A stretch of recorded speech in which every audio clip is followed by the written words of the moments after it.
All right, we are back and we're going to start with the hypothalamus.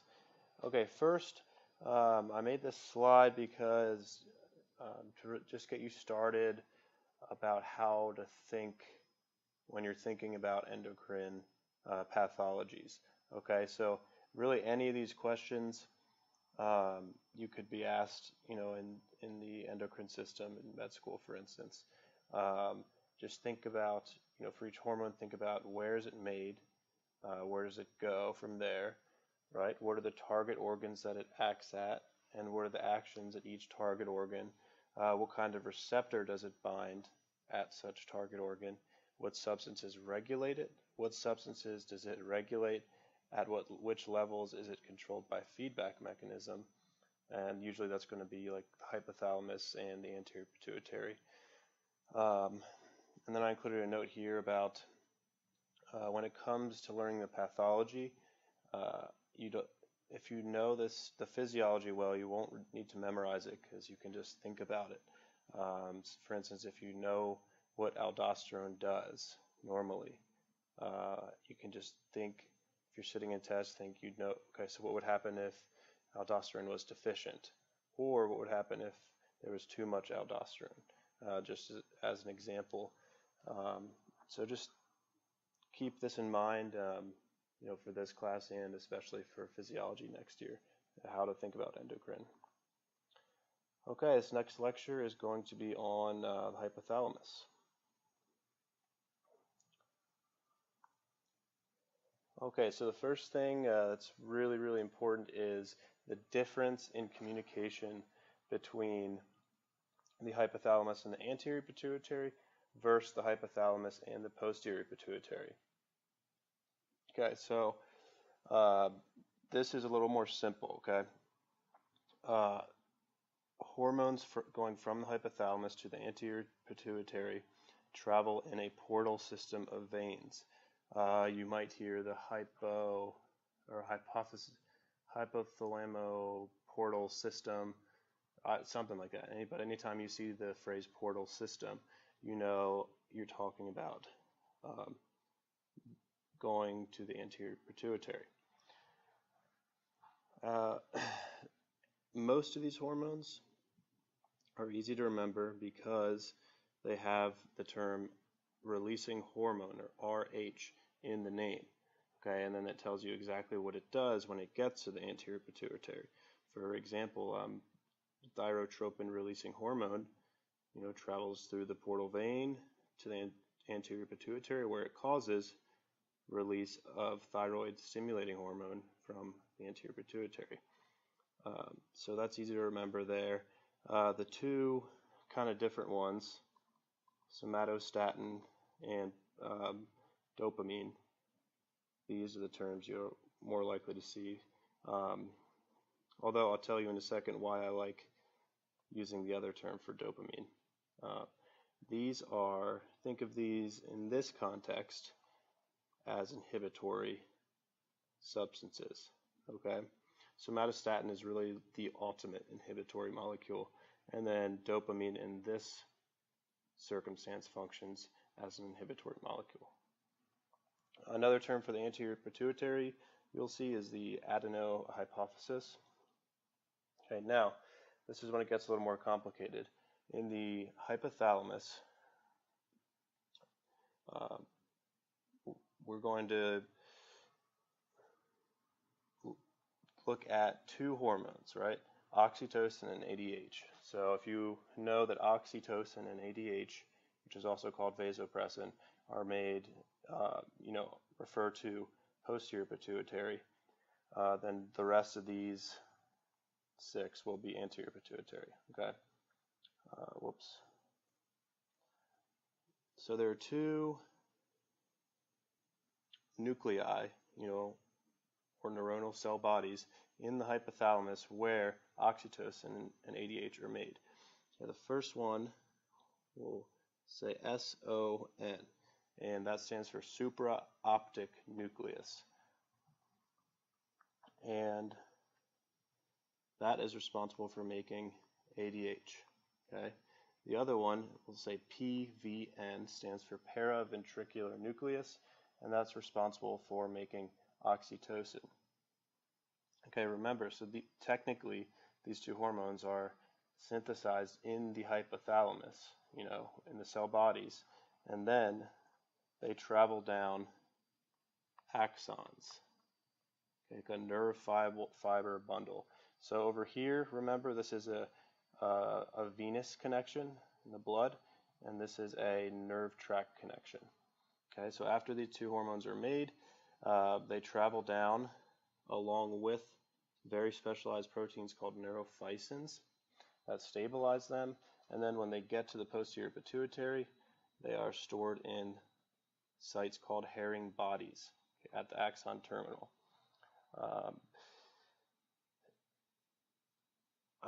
Think of a good way to remember this, with these nuclei.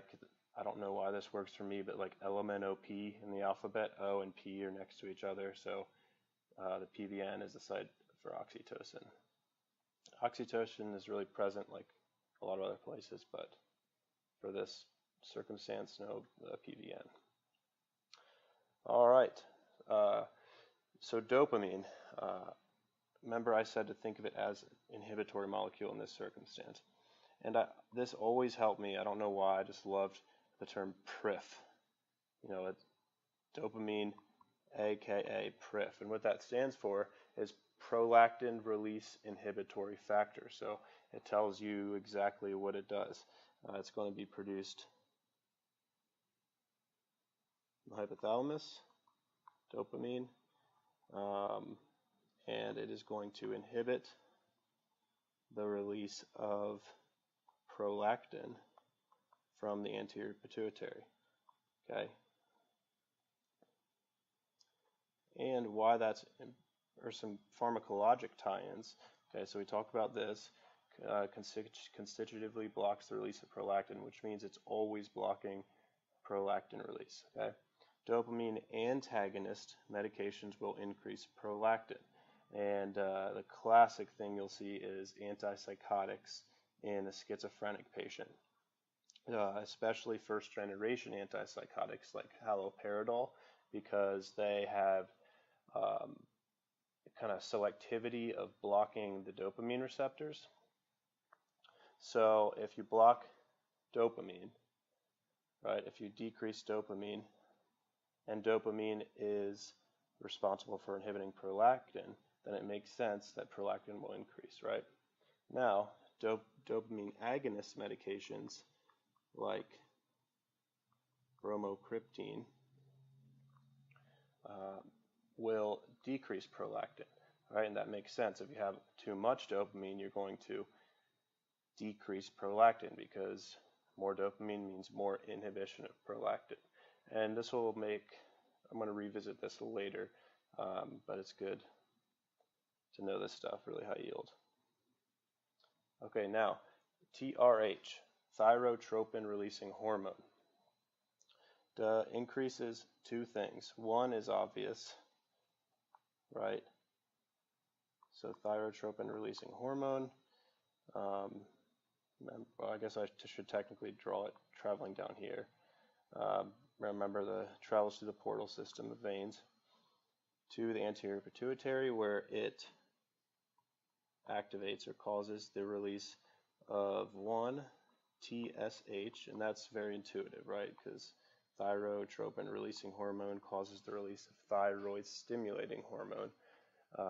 If you're confused about the term thyrotropin, anything that's like tropic means it wants to go to a particular tissue. So a thyrotropin is a tropin that likes to go to the thyroid gland.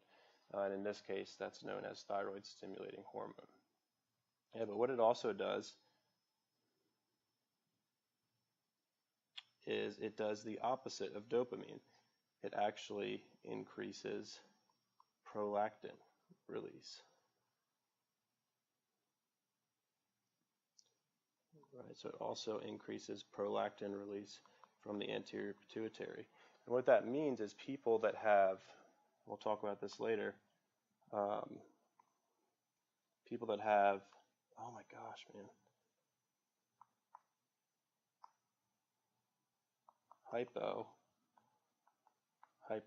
Oh my gosh. Hypothyroid.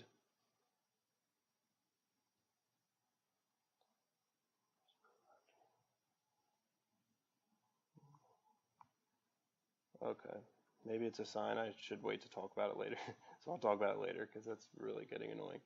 All right, so now somatostatin, remember it's the ultimate inhibitory substance. And you probably learned about this, but it really shuts down the entire GI system, among other things. You know, it inhibits release of insulin, glucagon, growth hormone, etc. And this is a little farm tie-in, octreotide. It's pretty high yield for like a farm thing.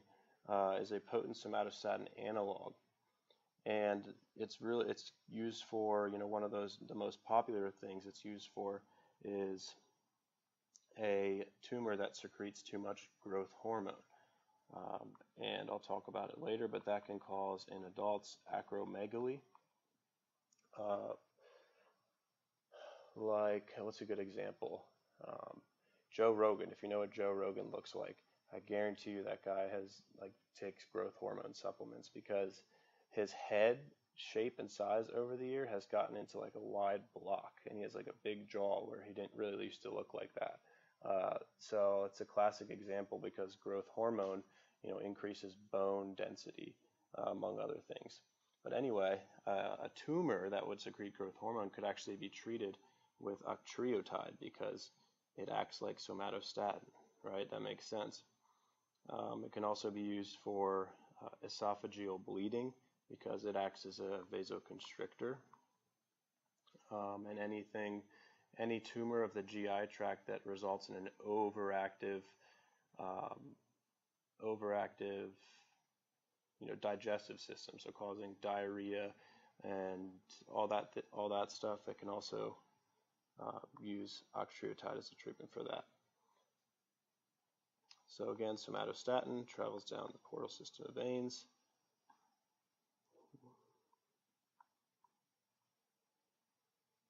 Where it inhibits the release of, in this case, the growth hormone from the anterior pituitary.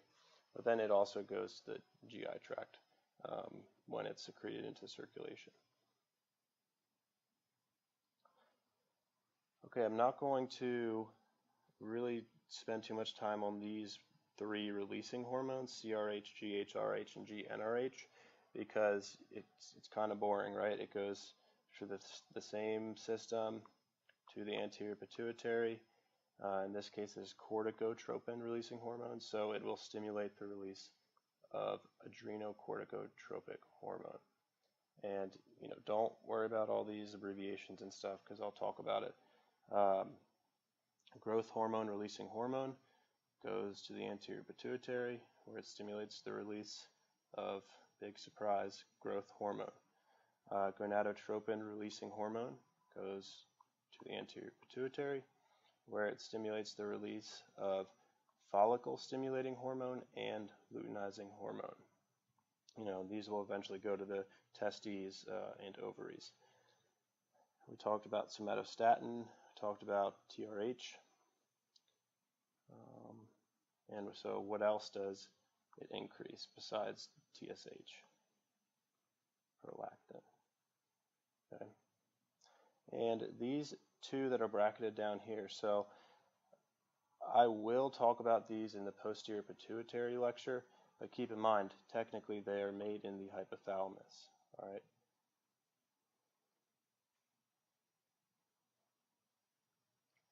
Okay, secretion of hormones from the anterior pituitary is stimulated by blank released from the blank. Okay, it's stimulated by, remember all those like RHs, so releasing hormones released from the hypothalamus.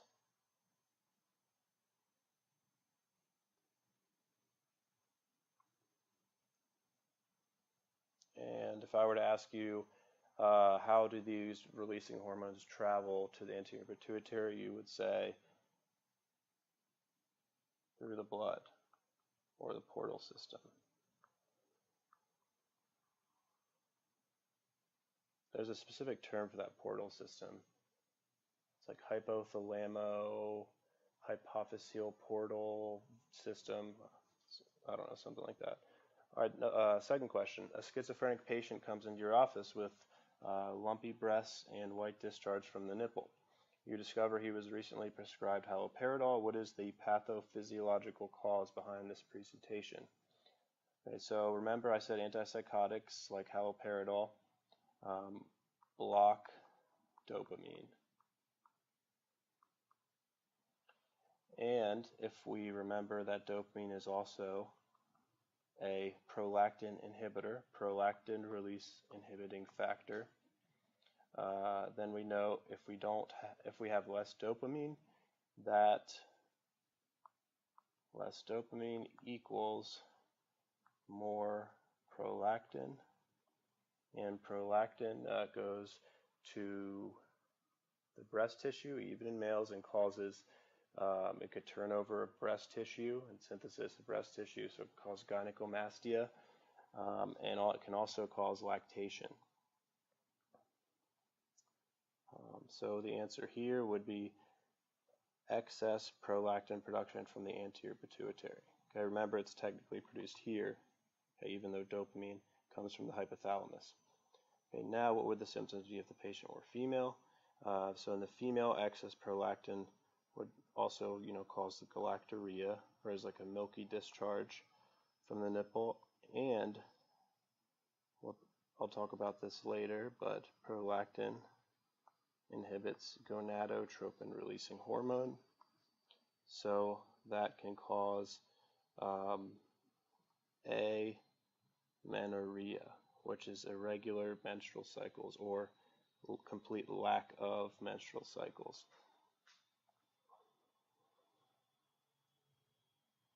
Okay, next we'll talk about the pituitary gland.